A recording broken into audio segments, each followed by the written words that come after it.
आजकल delivery boys को हम रोज देखते हैं। Zomato, Swiggy, Amazon, Flipkart. ये लड़के दिन में धूप में जलते हैं और रात में अंधेरे में भटकते हैं ताकि हमें घर बैठे सब कुछ मिल जाए। हम ऑर्डर करते हैं और 30 मिनट में खाना आ जाता है। हमें लगता है कितना आसान काम है, पर कभी सोचा है कि रात के 2 बजे जब तुम सो रहे होते हो तब ये लड़के किस किस जगह जाते हैं, कैसी कैसी गलियां देखते हैं, कैसे कैसे लोग मिलते हैं। शहर की रात इंसान को बदल देती है। और कुछ ऑर्डर्स ऐसे होते हैं जो ऐप पे नॉर्मल दिखते हैं, पर जब डिलीवरी बॉय उस एड्रेस पे पहुंचता है तो उसे समझ आता है कि ये ऑर्डर खाने के लिए नहीं था, ये ऑर्डर किसी और चीज के लिए था। आज की कहानी एक ऐसे ही डिलीवरी बॉय की है जिसने एक रात 10 किलो कच्चे मांस का ऑर्डर डिलीवर किया और उस रात के बाद वो कभी पहले जैसा नहीं रहा। मेरा नाम रोहित पासवान है, उम्र 23 साल। मैं लखनऊ में एक मीट डिलीवरी ऐप के लिए काम करता था। ऐप का नाम नहीं लूंगा, पर तुम समझ जाओगे। ये वो ऐप्स हैं जो कच्चा मांस, मछली, मुर्गी घर तक डिलीवर करते हैं। मेरी शिफ्ट ज्यादातर रात की होती थी क्योंकि रात को ऑर्डर्स कम आते थे और मैं ज्यादा एरिया कवर कर सकता था। मैं इंदिरा नगर के एक छोटे से कमरे में रहता था जो मैं अपने एक दोस्त बबलू के साथ शेयर करता था। घर पे माँ और छोटी बहन झांसी में रहती थी। पापा नहीं थे, मैं ही घर चला रहा था। जिंदगी टाइट थी पर गुजर रही थी। नवंबर 2023 की बात है। सर्दी शुरू हो गई थी। रात को बाइक पे जाना मुश्किल हो जाता था। उस दिन मेरी शिफ्ट शाम 6 बजे से रात 2 बजे तक थी। मैंने करीब 12 ऑर्डर डिलीवर किए थे। रात के 1:15 बजे जब मैं सोच रहा था कि अब घर चलूं, ऐप पे एक नया ऑर्डर आया। ऑर्डर देख के थोड़ा हैरान हुआ। ऑर्डर था 10 किलो मटन, कच्चा, बिना कटा हुआ, सीधा बकरे का गोश्त। और एक लाइन थी स्पेशल इंस्ट्रक्शंस में, खून निकाला नहीं होना चाहिए, ताजा होना चाहिए, डिलीवरी एग्जैक्ट 2:30 बजे करनी है, 1 मिनट भी आगे पीछे नहीं। ये रिक्वेस्ट अजीब थी। नॉर्मली लोग इतना स्पेसिफिक नहीं होते। और 10 किलो मांस मतलब एक छोटा बकरा। शायद कोई बड़ा फंक्शन हो, दावत हो। मैंने सोचा छोड़ो, ऑर्डर है, ले लो। पेमेंट मोड था कैश ऑन डिलीवरी, अमाउंट 4200 रुपए।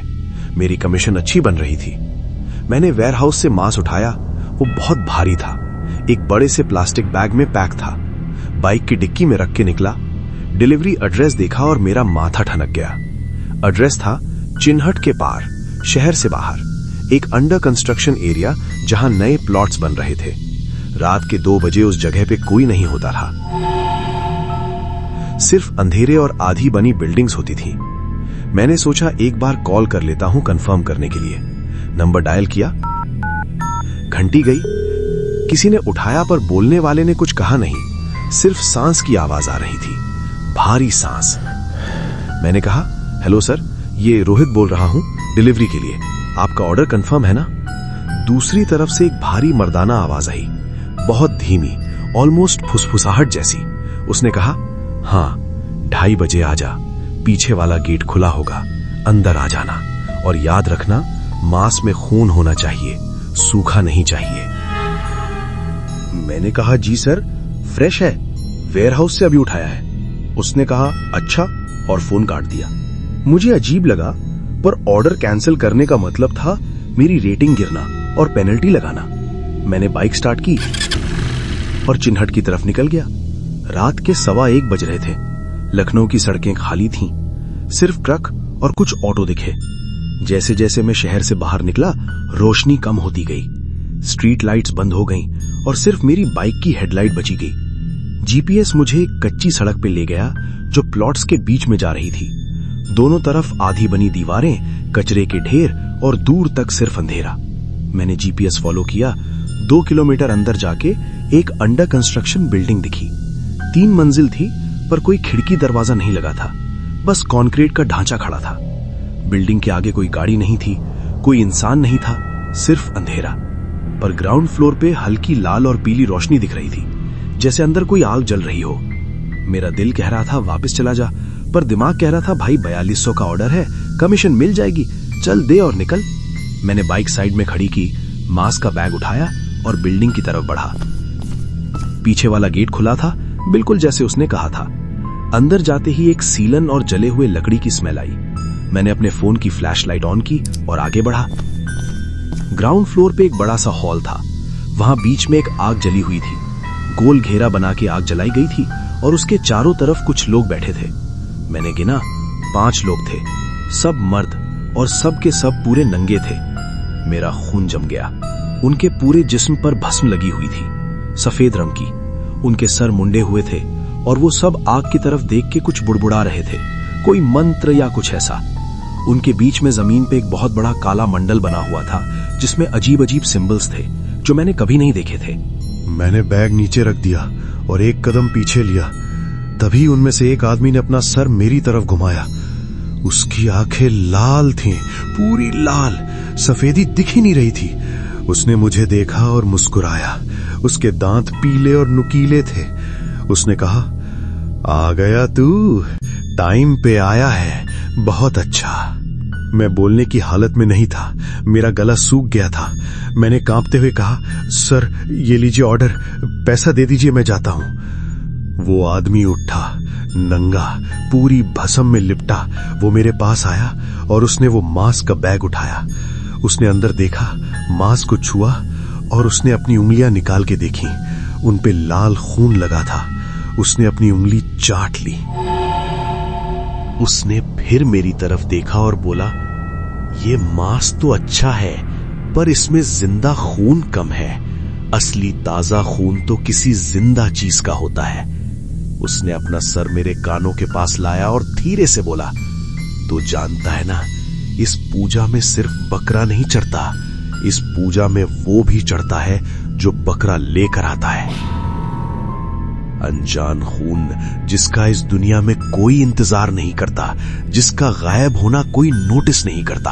रात का डिलीवरी वाला, बेरोजगार, अकेला। तेरा खून इस मंडल के लिए परफेक्ट है। मेरे पैर जम गए, मेरे हाथ कांपने लगे। मैंने घबरा के पीछे देखा, गेट अब बंद था और उसके आगे 2 और आदमी खड़े थे जो पहले नहीं थे। वो भी नंगे, वो भी भस्म में, और उनके हाथों में लंबे लंबे लोहे के त्रिशूल थे। मैंने चिल्लाया, भाई प्लीज, मैं सिर्फ डिलीवरी बॉय हूं, मुझे जाने दो, मेरी मां है घर पे। वो पहला आदमी हंसा, एक ऐसी हंसी जो इंसान की नहीं थी। उसने कहा, सबकी मां होती है, पर इस रात तेरी किस्मत ने तुझे यहां भेजा है। तू भागा भी तो कहां जाएगा? तेरा फोन यहां सिग्नल नहीं पकड़ता, तेरी बाइक की डिक्की खाली है। अब तेरा मांस तो हमने रख लिया, अब तेरा खून भी ले लेंगे। मुझे समझ आ गया था कि ये लोग कौन है। ये अघोरी या तांत्रिक थे जो इंसानी बलि देते थे अपनी सिद्धि के लिए, और आज उनका शिकार मैं था। मेरी जान बचानी थी। मेरी नजर इधर उधर गई। मेरे पीछे वो 2 आदमी थे, आगे वो 5, बीच में आग और मंडल। बस एक जगह खाली थी, साइड में एक टूटा हुआ खिड़की का फ्रेम जहां बाहर जा सकते थे, पर वो करीब 15 फुट दूर थी। मैंने अपना फोन सीधा उस पहले आदमी के मुंह पे मारा। वो 1 सेकंड के लिए पीछे हटा। मैंने पूरी ताकत से उस त्रिशूल वाले के पैर पे लात मारी। वो गिरा और मैं भागा सीधा उस खिड़की की तरफ। पीछे से आवाज आई, पकड़ो उसे, वो भाग रहा है। आज की पूजा अधूरी नहीं रहनी चाहिए। मैं खिड़की तक पहुंचा। फ्रेम में कांच नहीं था, पर नीचे काफी ऊंचाई थी, करीब 8-10 फुट का ड्रॉप। मैंने बिना सोचे अपने आप को नीचे फेंक दिया। मेरा पैर मुड़ा, दर्द हुआ, पर मैं उठा और भागा। पीछे से उनकी चीखें आ रही थी और उनके पैर की आहट। मैं अंधेरे में भागा। मुझे नहीं पता था कहां जा रहा हूं, बस भाग रहा था। कुछ मिनट बाद मुझे दूर एक हाईवे की तरफ रोशनी दिखी। मैं उस तरफ भागा। पीछे मुड़ के देखा तो वो लोग वहां नहीं थे। शायद वो बिल्डिंग से बाहर नहीं आए, या शायद वो अंधेरे में खो गए। मैं हाईवे पे पहुंचा। एक ट्रक आ रहा था। मैंने हाथ हिलाया, ट्रक रुका। ड्राइवर ने मुझे देखा। मैं धूल मिट्टी में सना हुआ था, पैर से खून निकल रहा था। वो समझ गया कुछ गड़बड़ है। उसने मुझे अंदर बिठाया और सीधा लखनऊ लाया। पुलिस कंप्लेन की मैंने, लोकेशन बताया, पुलिस गई, पर जब वो उस बिल्डिंग में पहुंची तो वहां कुछ नहीं था। न आग का निशान, न मंडल, न भस्म, न मांस, न वो लोग। सिर्फ एक खाली कंक्रीट का ढांचा था जिसमें कचरे के अलावा कुछ नहीं था। पुलिस ने सोचा मैं पागल हूं या नशे में था। केस फाइल हुआ पर कुछ नहीं निकला। मैं जानता हूं मैंने क्या देखा था। मैं जानता हूं वो रियल था। मेरा फोन वहां गिर गया था। उस फोन की लास्ट लोकेशन चेक हुई तो वो उसी जगह थी। पर फोन कभी नहीं मिला। और एक चीज जो मुझे आज भी याद है, जब मैं भाग रहा था तब उस पहले आदमी ने पीछे से चिल्ला के एक बात कही थी, भाग ले आज, पर याद रखना तेरा खून अब हमारे नाम है। तू जहां भी जाएगा हम तुझे ढूंढेंगे। इस पूजा का चक्र अधूरा नहीं रह सकता। उस रात के बाद मैंने वो नौकरी छोड़ दी। अब मैं दिन में ही एक मॉल में काम करता हूँ। रात को मैं घर से बाहर नहीं निकलता और हर रात सोने से पहले अपना दरवाजा 3 बार चेक करता हूँ। पर एक चीज है जो अब भी होती है, महीने में 1-2 बार रात के 2:30 बजे मेरा पुराना वाला फोन नंबर जिसे मैंने बंद करवा दिया था, उस नंबर पे एक कॉल आती है। मैं उठाता नहीं हूं, पर अगर वॉइसमेल चेक करो तो उसमें सिर्फ एक चीज सुनाई देती है, आग की चिटपिट की आवाज और धीरे से वो भारी आवाज जो कहती है, ऑर्डर अभी भी पेंडिंग है।